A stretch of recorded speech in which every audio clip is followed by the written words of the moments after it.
പണ്ട് അടുക്കളകൾ വീടിൻ്റെ ഹൃദയമിടിപ്പായിരുന്നു. അവിടെ കത്തുന്ന തീ വെറുമൊരു താപമല്ല, മറിച്ച് ആ വീടിൻ്റെ ഐശ്വര്യമായിരുന്നു. ഈ വിറകുകൾ നോക്കൂ, അവ സ്വയം എരിഞ്ഞുകൊണ്ട് മറ്റുള്ളവർക്ക് രുചി നൽകുന്നു.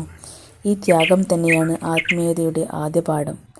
നമ്മൾ മറ്റുള്ളവർക്ക് വേണ്ടി ചെയ്യുന്ന ഓരോ കാര്യത്തിലും ആ സ്നേഹം അലിഞ്ഞു ചേരുമ്പോൾ ഭക്ഷണം അമൃതായി മാറുന്നു.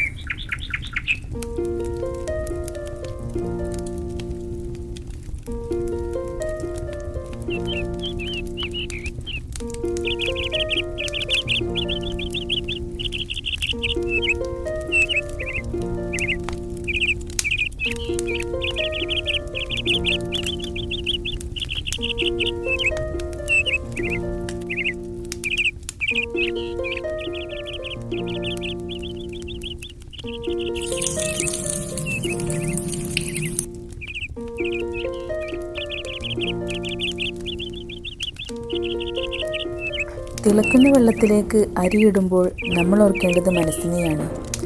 സാവധാനം വെന്തുവരുന്ന ഈ അരിമണികൾ പോലെ നമ്മുടെ ജീവിതവും ക്ഷമയോടെ പരുവപ്പെടേണ്ടതുണ്ട്. വിറകടുപ്പിലെ പാചകം നമ്മളെ പഠിപ്പിക്കുന്നത് ക്ഷമയാണ്.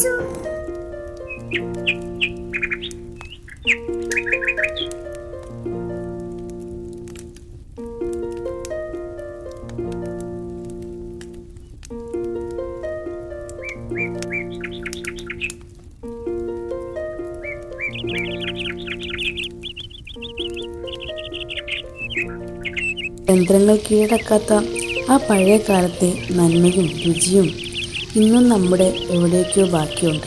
മസാല കോമ്പിനേഷൻ ഇഷ്ടമില്ലാത്തവർ ആരുണ്ട്? എന്നെങ്കിലും മുരിഞ്ഞു വരുമ്പോൾ ആ മണം മനസ്സിനെ ഉണർത്തുന്നുണ്ട് കേട്ടോ. ഇതെല്ലാം നമുക്ക് നൽകിയ വിഭവങ്ങളാണല്ലോ. ഈ ചിക്കൻ പൊരിച്ചത് കേവലം ഒരു കറിയല്ല, നമ്മിലേക്ക് പകരുന്ന ഒരു ഊർജ്ജമാണ്. അൽഹംദുലില്ലാ പറഞ്ഞ് കഴിക്കുമ്പോൾ ഓരോ തരി ഭക്ഷണവും ആത്മീയമായ ഒരു അനുഭൂതിയായി മാറുന്നു.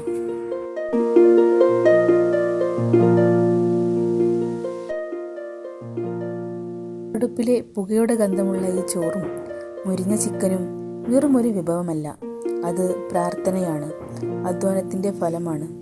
ആസ്വദിച്ചു കഴിക്കുക. അത് ശരീരത്തിന് മാത്രമല്ല, ആത്മാവിനും സംതൃപ്തി നൽകും. ഈ വീഡിയോ നിങ്ങളുടെ പഴയ ഓർമ്മകളെ തൊട്ടുണർത്തിയെങ്കിൽ ലൈക്ക് ചെയ്യാനും ചാനൽ സബ്സ്ക്രൈബ് ചെയ്യാനും മറക്കരുത്. അടുത്ത തവണ നിങ്ങൾ കഴിക്കുന്ന ഭക്ഷണത്തിൽ